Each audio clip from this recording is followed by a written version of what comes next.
आज का टॉपिक है हमारा कि जो भी एप्रिसिएशन होता है प्रॉपर्टी में। हाँ, उसके लिए कौन से फैक्टर्स होते हैं कि प्रॉपर्टी एप्रिसिएशन आपको मिलेगी मिलेगी करके। ये हमारा आज का टॉपिक है। परफेक्ट है सर। ठीक है। कोई भी एक प्रॉपर्टी है आपकी, ठीक है, कोई भी एक प्रॉपर्टी है। हाँ, ये प्रॉपर्टी एप्रिसिएशन मीन्स ये प्रॉपर्टी आपके पास है। हाँ, ये प्रॉपर्टी का एप्रिसिएशन के लिए फर्स्ट ऑफ ऑल क्या होता है कि एक्सटर्नल फैक्टर्स, इसमें क्या क्या इंक्लूड होने वाले हैं, और इंटरनल फैक्टर्स। हाँ, ये दो फैक्टर्स के ऊपर है ना आपको एप्रिसिएशन मिलता है। अभी एक्सटर्नल जो फैक्टर्स होते हैं उसके ऊपर पहले हम लोग पहले डिस्कस कर लेते हैं कि आपके पास बेटर इंफ्रास्ट्रक्चर्स होना चाहिए। इंफ्रास्ट्रक्चर वहां पे जाने के लिए रोड ही नहीं है, वहां पे तो एप्रिसिएशन बहुत टाइम लगने वाला है इसके लिए। तो फर्स्ट ऑफ ऑल कि इंफ्रास्ट्रक्चर में क्या क्या आता है। हम्म, इंफ्रास्ट्रक्चर में आ जाता है रोड, ठीक है ना, वहां पे जाने के लिए रोड्स, वहां पे जाने के बाद अंदर इलेक्ट्रिसिटी, ठीक है, वाटर,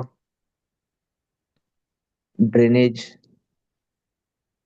ठीक है ना, ये सब पार्ट्स बेटर इंफ्रास्ट्रक्चर्स में आ जाते हैं। क्लियर सर आपको यहाँ पे? ठीक है। ठीक है ना। दूसरा ये होता है कि जो एक्सटर्नल फैक्ट्स में कि जो इकोनॉमिक ग्रोथ है। हाँ, जी। इकोनॉमिक ग्रोथ है। इकोनॉमिक ग्रोथ बहुत इंपॉर्टेंट पार्ट करती है कि एप्रिसिएशन में। ठीक है ना। अभी समझ लो कि यूके में यूएसए ने क्या कर दिया यहाँ पे कि यार वहां पे कुछ भी यानी मार्केट में चढ़ाव उतार हो जाता है, उसका भी इम्पैक्ट आपके एप्रिसिएशन के ऊपर होता है। हम्म। समझ लो कि एक प्रॉपर्टी एप्रिसिएशन होती है, एप्रिसिएशन में एक प्रॉपर्टी भी होती है, एक आपकी जो गोल्ड भी होती है, या आपका बाकी एसआईपी, या आपका जो म्यूचुअल फंड्स है, या आपका शेयर मार्केट्स है। तो शेयर मार्केट्स जो उतार चढ़ाव होता है, गोल्ड में उतार चढ़ाव जो होता है, और प्रॉपर्टी में वही यानी इसका भी इम्पैक्ट होता है। यानी शेयर मार्केट्स बहुत ही है ना हाई रिस्क पे है, यानी एप्रिसिएशन के बारे में बहुत ही हाई रिस्क पे है, यानी इसकी रिस्क बहुत हाई है। हम्म। यानी इसमें कोई इन्वेस्टमेंट करता है तो ये बहुत हाई रिस्की होता है। हम्म। इसमें जो इन्वेस्टमेंट करता है ये इससे यानी शेयर मार्केट से ये थोड़ा सा लो है। और इससे प्रॉपर्टी है ना, प्रॉपर्टी का जो इन्वेस्टमेंट है ये बहुत ही मिनिमम है, यानी मिनिमम यानी एप्रिसिएशन आपको मिलेगा ही मिलेगा यहाँ पे। कोई भी आप लैंड लेंगे तो लैंड का एप्रिसिएशन ही होता है, कोई यानी डेप्रिसिएशन नहीं होता है उसका। हम्म। गोल्ड का डिप्रिसिएशन होता है आपका, शेयर मार्केट्स का डिप्रिसिएशन होता है, कोई भी प्रॉपर्टी बाकी कुछ भी लेंगे आप तो भी उसका डिप्रिसिएशन होता है। यहाँ पे आपको एप्रिसिएशन मिलेगा ही मिलेगा आपको। यानी कोई भी एक लैंड कोई भी आप डील कर रहे हो तो लैंड के लिए ग्रोथ पार्ट होती है आपकी better infrastructure. Second economic growth, यानी गवर्नमेंट के क्या रूल्स एंड रेगुलेशन है इसके लिए, वो भी बहुत ही मैटर करते हैं ये एप्रिसिएशन के लिए। मींस आपके पास कौन से यानी लीगल किससे आपने सैंक्शंस किया हुआ है, ये प्लान किससे सैंक्शन किया हुआ है। तो विदाउट सैंक्शंस भी आप कुछ बेचते हैं क्या, तो वो भी है ना इकोनॉमिक फैक्टर्स में आ जाते हैं आपके पास कि उससे भी है ना आपको इफेक्ट पड़ता है। आपको बैंक लोन मिलता है क्या, नहीं मिलता है, उससे भी है ना आपको एक ग्रोथ पार्ट आपकी रुक जाती है। बैंक लोन नहीं मिलता है तो ये भी इकोनॉमिक पार्ट जैसे वर्ल्ड वाइड मैंने हमने देख लिया और छोटे लेवल पे भी देख लिया, तो वो भी हो जाता है। दूसरा ये होता है, ये आपको क्लियर हुआ सर इकोनॉमिक ग्रोथ का पार्ट? हाँ, क्लियर है। ठीक है। अभी इसके बाद हो जाता है कि यार जो नियर बाय एरिया में नियर बाय एरिया में डेवलपमेंट क्या क्या आने वाली है। सर आपको ये दिख रहा है, मेरा स्क्रीन नहीं दिख रहा है? यस सर, दिख रहा है। नियर बाई एरिया में जो डेवलपमेंट आने वाली है। Yes yes, near by area में जो भी डेवलपमेंट आ रही है आपकी, ठीक है ना, हम्म। वो क्या एग्जैक्टली क्या क्या है, उसके ऊपर भी है ना आपका एप्रिसिएशन बहुत होता है। तो जो प्रॉपर्टी है आपकी, वो बहुत इंटीरियर में है, समझ लो कि ये मेन रोड है आपका, और मेन रोड से बहुत ही इंटरनल आपकी प्रॉपर्टी है, बहुत अंदर, एक 10-15 किलोमीटर अंदर है हम्म। यहाँ से, मेन रोड से। तो भी आपका एप्रिसिएशन से ना रुक जाता है, क्योंकि वहां पे जाने के लिए प्रॉपर रोड नहीं है, वहां पे इलेक्ट्रिकल नहीं है, ये नहीं है। इससे भी है ना, इंटीरियर साइड में कितना है समझ लो।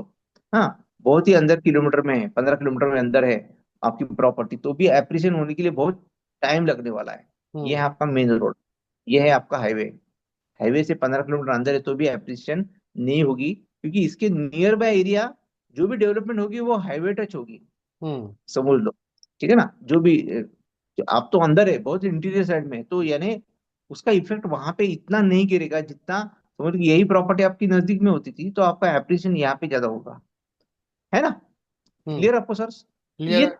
मोटा मोटा एप्रिसिएशन में एक्सटर्नल फैक्टर्स क्या क्या इंपॉर्टेंस होते हैं, ये सब कुछ होता है। ठीक है, क्लियर आपको सर यहाँ पे? ठीक है, क्लियर है। हाँ। और अभी इंटरनल फैक्टर्स मीन्स कैसा है कि समझ लो कि मैंने वहां पे 1 CR मैंने इन्वेस्टमेंट कर दिया। मैंने क्या कर दिया, यहाँ पे इन्वेस्टमेंट कर दिया 1 CR। तो 5 साल के बाद, आफ्टर 5 इयर्स, मुझे इसका 1.5 CR मिलेगा। यानी मेरा मेरा ये कितना हुआ प्रॉफिट, 50 लैक्स। हम्म। हाँ, 50 लैक्स मेरा यहाँ पे एप्रिसिएशन यहाँ पे मुझे मिल गया। तो ये सब के लिए फर्स्ट ऑफ ऑल कि आप है ना, कि कोई भी प्रॉपर्टी से आपको नो डिस्ट्रेस सेल होना चाहिए। हम्म। कोई भी प्रॉपर्टी से आपको नो डिस्ट्रेस सेल, यानी वो प्रॉपर्टी आपको है ना, यानी बहुत ही कटकट करके है ना बेचना नहीं पड़े। ठीक है ना, जी। तो उसको हम लोग बोल सकते हैं कि डिस्ट्रेस करके है ना वो प्रॉपर्टी नहीं बेचे, यानी वो, हाँ, तो वो एक फैक्टर है क्या, वो एक चेक करना चाहिए। हम्म। वो प्रॉपर्टी में मैंने इन्वेस्ट करने के बाद मुझे ना इजी लिक्विडिटी मिल रही है क्या, हम्म। यानी तुरंत वो पैसा मैं निकाल सकता हूँ क्या, वो प्रॉपर्टी ऐसा है क्या आपका।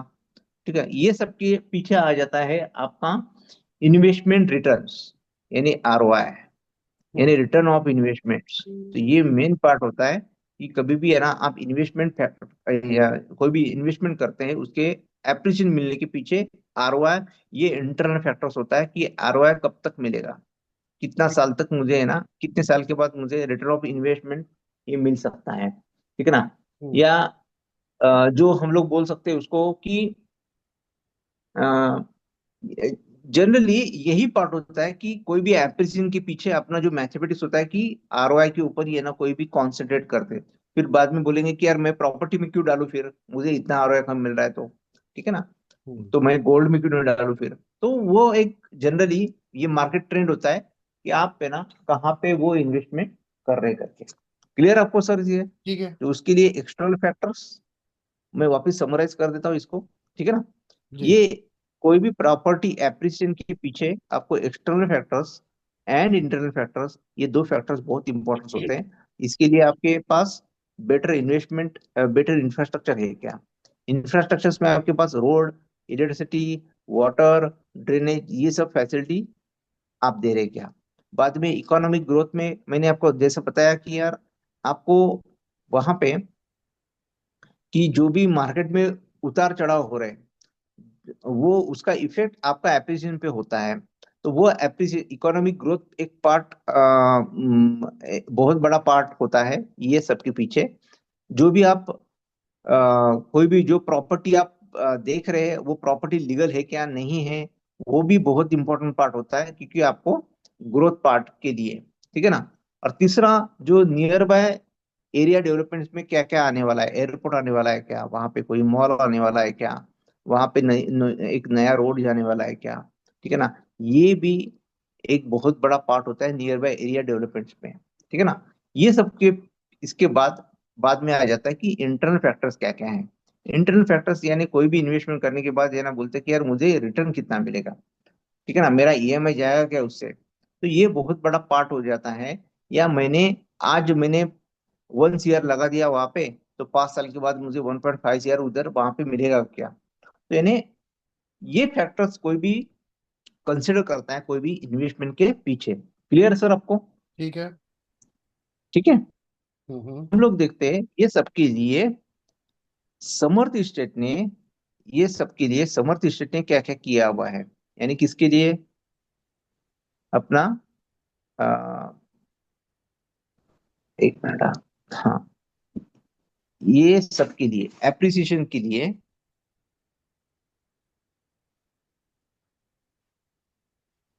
समर्थ स्टेट ने, समर्थ स्टेट के पास इसके क्या क्या प्रूफ्स है, ठीक है ना सर। आपने भी विजिट किया था, ठीक है। हम्म। जो मेन मुंबई पुणे हाईवे है, या जो भी एक्सप्रेस वे का जो एग्जिट है, ठीक है, और जो अपना जो प्रॉपर्टी है यहाँ पे, तो ये मुंबई पुणे, हाँ, ये हम्म। मुंबई पुणे हाईवे है। हाँ, मुंबई पुणे हाईवे को टच ये प्रॉपर्टी है अपनी। हम्म। और हाईवे से जो एक्सप्रेस वे से, यहाँ पे जो एक्सप्रेस वे है, एक्सप्रेस वे से ये प्रॉपर्टी अपनी कितनी है, करीबन 1 किलोमीटर के आसपास है, ठीक है। तो हम्म। इतने कम, यानी इसकी जो कनेक्टिविटी है, ये कनेक्टिविटी यानी लोकेशंस एंड कनेक्टिविटी, ये बहुत बड़ा रोल करती है आपको एप्रिसिएशंस में, हम्म। ठीक है ना। हाँ, ठीक। दूसरा एक, यानी एक्सटर्नल फैक्टर्स हम लोग बात कर रहे हैं अभी सर। ठीक है। हाँ, एक्सटर्नल फैक्टर्स के ऊपर, एक्सटर्नल फैक्टर्स में बहुत बड़ा रोल होता है कभी भी लोकेशंस एंड कनेक्टिविटी का। हम्म। दूसरा कि समझ लो कि ये अंदर आ जाते हैं हम लोग, तो अंदर ये जो लोकेशंस, अपना जो प्रोजेक्ट का जो रोड है, वो 45 फीट का है। हम्म। वो भी बहुत बड़ा रोल करता है कि आपके पास इंफ्रास्ट्रक्चर आपने क्या क्या किया हुआ है। तो फर्स्ट ऑफ ऑल कि 45 फीट आपका जो मेन रोड है वो हम लोग दे रहे हैं यहाँ पे, और सेकंड हम लोग 30 फीट का इंटरनल रोड दे रहे हैं। आपको क्लियर है यहाँ पे सर? जी हाँ, क्लियर है। जो इंटरनल रोड्स है, इंटरनल रोड्स अपना 30 फीट का है, हम्म। क्लियर। ठीक है। तो इससे क्या होगा कि आपका जो इंफ्रास्ट्रक्चर है, और साथ में हम लोग यहाँ पे एमईसी भी दे रहे हैं। एमईसीबी मीन्स यहाँ पे हम लोगों ने क्या किया हुआ है कि अलग से ट्रांसफार्मर हमने अपना खुद कंपनी का दिया हुआ है। उससे क्या होगा, उससे यहाँ पे मीन्स क्या बोल सकते हैं उसको, कि किसी के ऊपर डिपेंडेंट हम लोग नहीं है, सेपरेट लाइन है, अपने अपने लिए सेपरेट लाइन है, ठीक है ना, एमईसीबी की यानी इलेक्ट्रिसिटी की। हम्म। वाटर के लिए अपने पास खुद का बोरवेल है, वेल है, और एमजीपी का यहाँ पे महाराष्ट्र जीवन प्राधिकरण का अपने पास क्या है, वाटर सप्लाई है, खुद के वेल से यहाँ पे, और यहाँ पे बोरवेल भी है, ठीक है ना। ये ये इंफ्रास्ट्रक्चर, ये सबके पीछे इंफ्रास्ट्रक्चर हमने क्या क्या किया हुआ है, वो बहुत बड़ा रोल करते हैं आपको एप्रिसिएशन पार्ट के लिए। दूसरा कि और एक होता है कि इसके बाद कि आपने लीगल ट्रांसपेरेंसी क्या क्या दिया हुआ है, ये कौन से प्रोजेक्ट से आपका यानी सैंक्शंस किया हुआ है। यानी कोई कोई बैंक है, एसबीआई बैंक है। दूसरा एक है कि अपने पास यहाँ पे बैंक ऑफ बड़ौदा है, हम्म। ठीक है ना। तीसरा आईडीबीआई है। बहुत सारे कस्टमर ने तो अपने अपने खुद के यानी बैंक लिए उठाए हैं, बैंक से लिया किसी ने, कोई भी बैंक्स, कि उन्होंने अपने प्रोडक्ट पे ये लोन सैंक्शन देते हैं। अभी लोन क्यों सैंक्शन देते हैं, कि हमने जो प्रोजेक्ट सैंक्शन करवा के लिया हुआ है, वो और उसके ऊपर जो प्लान पासिंग करते हैं, वो पीएमआरडीए सैंक्शन करती है, पीएमआरडीए प्लान सैंक्शन करती है, प्लान सैंक्शन से। अभी प्लान सैंक्शन क्यों करती है ये, कलेक्टर ने हमें क्या क्या करवा के दिया है, कलेक्टर ने हमें 1974 में, ठीक है ना, ये प्लान पास करवा के दिया हुआ है। और इसके ऊपर जो भी यानी plot number 1, plot number 2, plot number 3, ये सब का हमने क्या किया है, ये प्लॉट का हमने कन्वर्ट किया है इसको गट में। हाँ, यानी इसका नंबर गवर्नमेंट का क्या हो गया, 351 number, hmm. 352 number, three hmm. Fifty three numbers. ये हिसाब से क्या हुआ है कि आप समझ लो कि ये ऑनलाइन सर्च करते हैं, ये नंबर्स ऑनलाइन आप इसका 7 बार निकालते हैं, तो यहाँ पे ये नंबर आपको मिलेगा। तो इतनी लीगल ट्रांसपेरेंसी हमने यहाँ पे रखी हुई है कि आप इसके लैंड के डायरेक्टली ओनर बन सकते हैं। हाँ, ठीक। क्लियर सर आपको यहाँ पे? ठीक है। इसके लिए यहाँ पे लीगल ट्रांसपेरेंसी आपको मिल रही है, ठीक है ना। आपको इंफ्रास्ट्रक्चर हमने अच्छा करवा के दिया, हम्म। कनेक्शन कनेक्टिविटी अच्छी दे दी। ये सबसे ये सब इसका यूज आपको कहाँ पे होता है? इसका यूज आपको होता है कि आपको कोई भी प्रॉपर्टी इतनी ट्रांसपेरेंसी सब कुछ मिल रही है, तो आपका डिस्ट्रेस सेल्स यहाँ पे, नो डिस्ट्रेस सेल्स आपको यहाँ पे प्रॉपर्टी में होगा।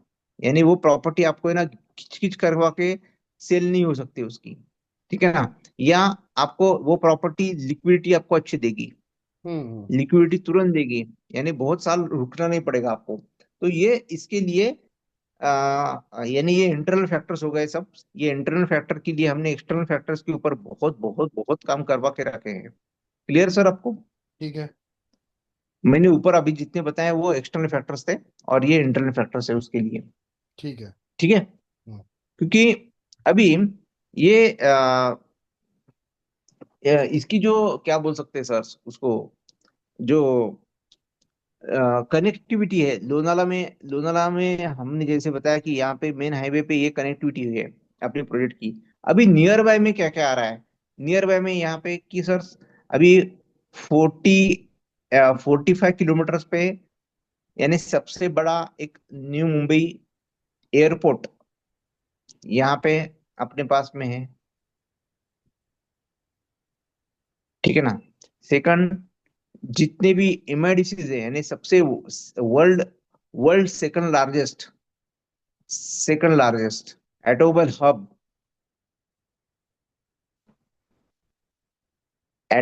हब एक चाकन एमआईडीसी यहाँ पे है, ठीक है? तो तीसरा जो लोकेशंस है वो मुंबई और पुणे इसके सेंटर में है। तो इससे क्या होगा कि आपको आपको एप्रिसिएशन अच्छा मिल सकता है। फोर्थ पॉइंट ये हो जाता है कि सर यहाँ पे जो क्लाइमेट इतना अच्छा है, क्लाइमेट इतना अच्छा होने से जो हेल्थ का जो आरओआई होता है, जैसा वेल्थ का आरओआई होता है वैसा हेल्थ का भी एक आरओआई होता है, वो भी आपको अच्छा एप्रिसिएशन, यानी हेल्थ आपकी लाइफ स्पेन यहाँ पे आपको बढ़ा के दे देगी। तो ये सबके पीछे ये है कि आपको ये एप्रिसिएशन यहाँ पे क्यों मिलेगी करके। सर आपको कोई डाउट्स यहाँ पे अभी तक जो पॉइंट्स बताया? जी हाँ, जी हाँ, हेलो, क्लियर। क्लियर है सर। Clear sir? हाँ। चलो ठीक है। तो ठीक है, आगे बढ़े सर हम लोग। तो अभी ये सब के पीछे जो इशू क्या क्या आते हैं, जनरली कस्टमर्स यहाँ पे हमें क्या पूछता है कि यार एप्रिसिएशन यहाँ पे मिलेगी नहीं मिलेगी यहाँ पे हमें, ठीक है ना? हम्म। तो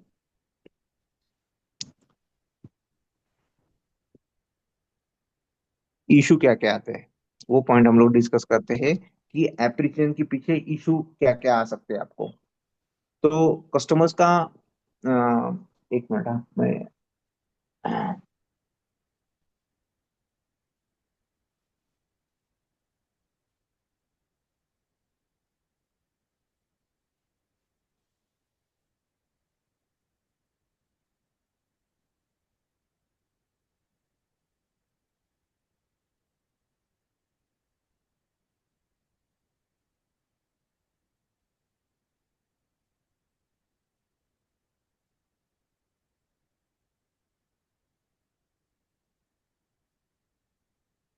हाँ, फर्स्ट ये अप्रिसिएशन आ जाता है कि सर आपका ये प्रोडक्ट अभी अंडर कंस्ट्रक्शन है, तो और यहाँ पे हमें एप्रिसिएशन कैसा मिल सकता है? सर आपने जो जो पूछा है सर उसमें ही आंसर आपका छुपा हुआ है कि सर कोई भी एप्रिसिएशन आपको है ना ready to move means ready project में आपको एप्रिसिएशन नहीं मिलेगा। आपको एप्रिसिएशन जो भी मिलेगा यहाँ पे वो अंडर कंस्ट्रक्शन में ही मिलेगा, क्योंकि उस टाइम पे रेट्स कम होते हैं, बिल्डर को इतना पैसा नहीं लगाना पड़ता है, और आप अपने कस्टमर्स के हिसाब से यह प्लान्स और डिजाइन्स यहाँ पे बना बना सकते हैं। तो वो एक मेन फैक्टर्स होता है कि आपको एप्रिसिएशंस जो पॉइंट्स है वो अंडर कंस्ट्रक्शन से ही चला जाता है। अंडर कंस्ट्रक्शन मिलेगा, प्रोजेक्ट में कोई भी इन्वेस्टमेंट करेगा तो बहुत अच्छा एप्रिसिएशन उसको मिलता है यहाँ पे, ठीक है ना? कोई बोलते हैं कि यार मुझे यहाँ पे रेंटल इन्वेस्टमेंट करके मैंने मीन्स मुझे वहां से एप्रिसिएशन मिलना चाहिए, वहां से मुझे अच्छा रिटर्न मिलना चाहिए, रेंटल। तो बहुत बड़ा पार्ट हमने रेंटल का है ना, मीन्स एक पार्ट यहाँ पे कवर कर देते हैं कि रेंटल से एप्रिसिएशंस, मीन्स मेरे ईएमआई से मेरा मेरे जो भी रेंटल है, रेंटल से मेरा ईएमआई जाना चाहिए, रेंटल से मेरा ईएमआई जाना चाहिए। सर आपको क्लियर हो रहा है ना आपका ये? ठीक है, समझ के मुझे मेरा रेंटल से रेंटल इतना ईएमआई, हो कि हमारा ईएमआई उससे जाने लग जाए, बस सिर्फ एक बार यस जो डाउन पेमेंट है बस उतना ही भर हमें देना पड़े। यस यस, समझ लो कि 20% मैं यहाँ पे डाउन पेमेंट कर रहा हूँ, तो 80% मेरा जो ईएमआई है वो हाँ। रेंटल से डायरेक्टली मेरा ईएमआई यहाँ पे चले जाए। सर आप बोल रहे हो वो एकदम सही है सर, ठीक हम्म। है ना? लेकिन जो भी आप ईएमआई ईएमआई का रेंटल के हिसाब से ईएमआई जाना चाहते हैं, वो बोलते हैं यहाँ पे। तो फर्स्ट ऑफ ऑल कि रेंटल के पहले आ जाता है एप्रिसिएशन। तो फर्स्ट ऑफ ऑल कि आपको ये सोचना चाहिए कि मुझे यहाँ पे एप्रिसिएशन कितना मिलेगा, ठीक है ना? तो एप्रिसिएशन मिलने के लिए मैंने जो ऊपर के जो पॉइंट्स बताए आपको, लोकेशन से, कनेक्टिविटी है, इंफ्रास्ट्रक्चर से, लीगल क्लियरिटी, ये सब है ना, पहले आपको एज ए बायर करके है ना, वो फर्स्ट ऑफ ऑल कि आप मत सोचिए, as a seller point of सोचिए कि आपके पास एक प्रॉपर्टी है, वो प्रॉपर्टी बेचने के बाद आपको कितना एप्रिसिएशन मिलेगा। तो फर्स्ट फोकस आपका वहां पे होना चाहिए, बाद में फिर यहाँ पे रेंटल कितना मिलेगा उसके पार्ट्स हो जाते हैं। क्लियर आपको यहाँ पे सर? हाँ, तो मतलब रेंटल में, मतलब ये है कि भाई हो सकता हो कि पर मंथ रिकरिंग तो उतना नहीं मिल रहा है, लेकिन जो यस, ओवरऑल जो प्रॉपर्टी के रेट जब बढ़ रहे हैं, तो अभी आपने अगर कोई चीज 1 करोड़ की खरीदी है, तो 5 साल हम्म, बाद जब बेचोगे, जब आप सेलर बनोगे उस चीज के, रीसेल करोगे, तो हो सकता हो कि वो 2 करोड़ या 2.5 करोड़ तक चली जाए, जब इतनी सारी चीजें यस आपके पास बन जाएंगी। यस तो वो भी यस आप यस उसको पर मंथ यस में अगर कन्वर्ट करोगे तो वो ऑलरेडी बहुत ज्यादा यस होगा। यस, क्योंकि आप ले रहे हैं अंडर कंस्ट्रक्शन में, ठीक है यस। ना? अंडर कंस्ट्रक्शन में आपको फर्स्ट ऑफ ऑल की जो इंस्टॉलमेंट से वो भी कम जाएगी आपकी, ठीक है हम्म। ना? क्योंकि इंस्टॉलमेंट्स में आपको पैसा देना है, तो बैंक भी इंस्टॉलमेंट में जिस एज पर द डिसबर्समेंट्स आपको है ना लोन प्रोवाइड करके दे देगी। तो हम्म। वो एक पार्ट आपको आसान हो सकता है। दूसरा ये है कि जो अभी रेंटल आपको आप बता रहे हैं कि मेरा rental is equal to EMI, तो फर्स्ट ऑफ ऑल की सर कि जो रियल एस्टेट में जो रेंटल आपको मिलता है 2.5 to 3%, ठीक है ना, इतना मिलता है यहाँ पे रियल एस्टेट में आपको, हम्म।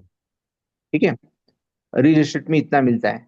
वही आपको विला में वहां पे मिनिमम यहाँ पे आपको 4% के आसपास यहाँ पे मिलेगा ही मिलेगा।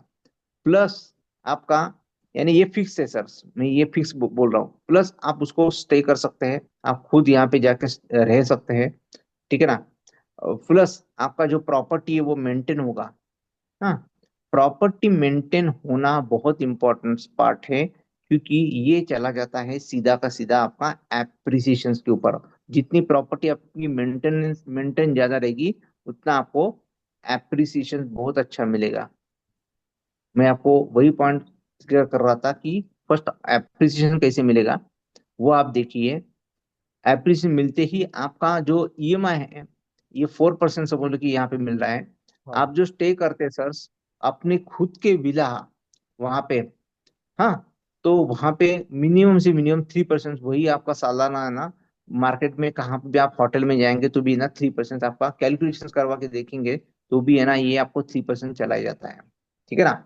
ये मैंने पार्ट अपना रेंटल के इसमें मैंने ये कवर कर दिया था, पर्पस था रेंटल, उसमें बहुत सारा ये पार्ट मैंने कवर कर किया हुआ है।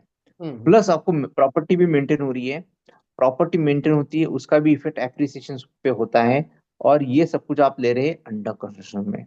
इसके लिए मैं आपको बोल रहा हूँ कि अंडर कंस्ट्रक्शन में आपको प्राइस कम देनी पड़ती है, इससे भी एप्रिसिएशन में फर्क हो जाता है। तो एप्रिसिएशन मिलने के लिए ये दो तीन चीज बहुत इंपॉर्टेंट होती है। जैसे एक्सटर्नल फैक्टर से वैसे इंटरनल फैक्टर से, आप कब वो प्रॉपर्टी ले रहे हैं, प्रॉपर्टी आपकी कौन सी लोकेशंस पे है, कनेक्टिविटी कैसी है, इंफ्रास्ट्रक्चर कैसा है वहां पे, ये सब मैटर करता है। क्लियर सर आपको यहाँ पे? क्लियर ठीक है। है। तो सेकंड यहाँ पे क्वेश्चन आ जाता है कस्टमर्स का कि यार मैं एप्रिसिएशन के लिए यहाँ पे ना 100% एप्रिसिएशन मुझे यहाँ पे मिलना चाहिए। कस्टमर का ये है कि मुझे यहाँ पे एप्रिसिएशन कैसे मिल सकता है, मैंने आपको बता दिया।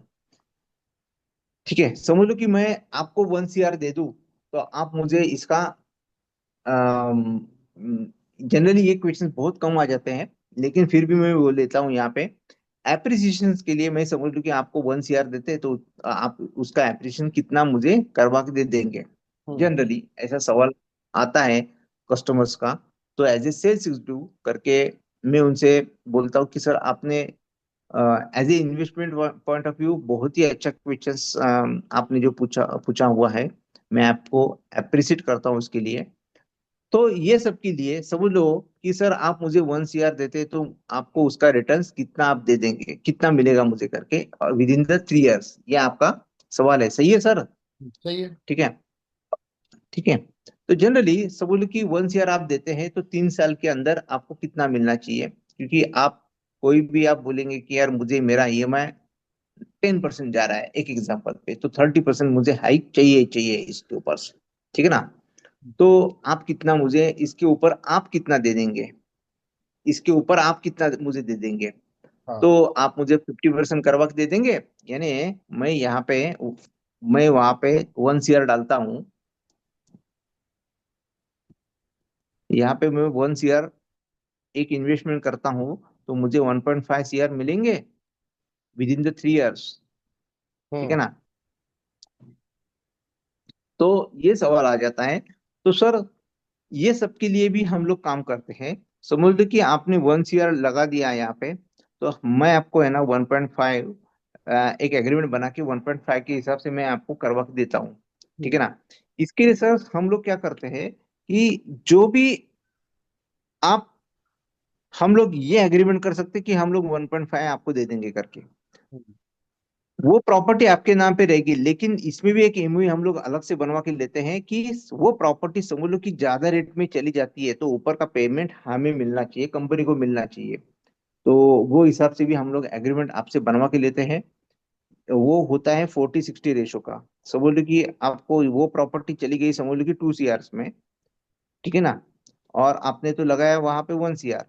ठीक है ना? आपको मिलेंगे 1.4, और कंपनी को मिलेगा 60, यानी 1 पॉइंट ऊपर के 0.6, यानी 60% मिलेगी, आपको 40% मिलेंगे, और कंपनी को 60% मिलेंगे। तो वो हिसाब से 40-60 में भी, क्योंकि हम लोग तो फिक्स देने वाले हैं आपको, तो फिक्स में भी आपका भी उसमें रिस्क कुछ भी नहीं है, लेकिन उतना हमारा ज्यादा है, इसके लिए 40% आपको, 60% कंपनी को। तो वो हिसाब से हम लोग एक MOU बना के ये भी प्रॉब्लम सॉल्व करते हैं। क्लियर सर आपको? हाँ, ये तो एकदम बैंक में एफडी की तरह हो गया कि आपने 1 करोड़ डाला है तो आपको जो है 1.5 करोड़ 3 साल में मिल जाएगा, ये जो भी तय हुआ है। यस, फोर्टी एकदम परसेंट हम एफडी लोग की तरह ही एक्स्ट्रा हो दे गया। देते हैं उनको। Hmm. Yes sir, yes sir, yes. ठीक है। तो एप्रिसिएशन के ऊपर कभी कभी कस्टमर बोलते हैं कि, तीसरा क्वेश्चन सही है,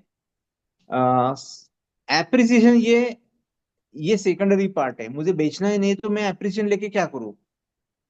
सही है। ठीक है, मुझे बेचना ही नहीं है तो मुझे, मैं एप्रिसिएशन लेके क्या करूं उसका फिर?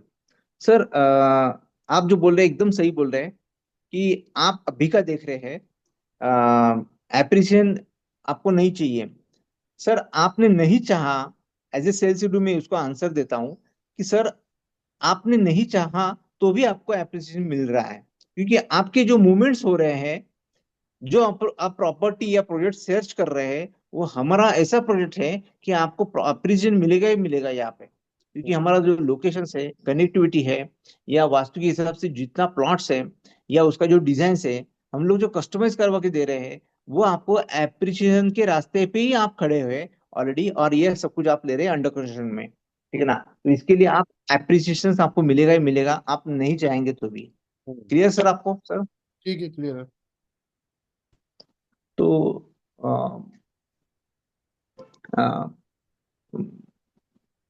जनरली सर एप्रिसिएशन में इतने पॉइंट्स यानी होते हैं सर इसमें। हेलो?